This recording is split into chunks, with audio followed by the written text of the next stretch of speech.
Hey, Sophia. So this week you wrote about LVMH's third quarter earnings for 2025, kind of the big story of the week.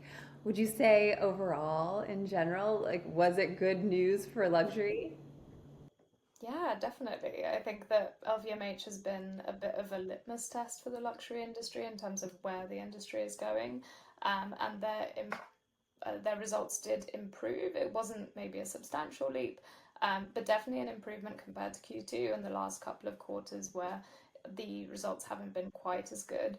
The fashion and leather goods division brought in 27.6 billion euros, or about 29 billion dollars in the first 9 months of 2025, which is down 6% overall, but basically flat in the third quarter, which is a sign of stabilization for the companies.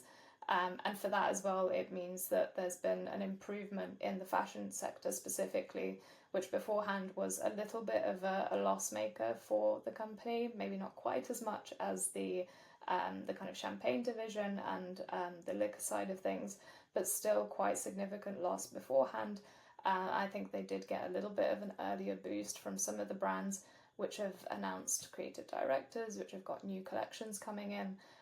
Although the CFO, Cecile Cabanis, was very clear to tell that the analysts shouldn't be just looking at creative renewals at the different companies, but it's also about the retail initiatives and things that they're launching within the stores, as well as in the e-commerce that is working well for them.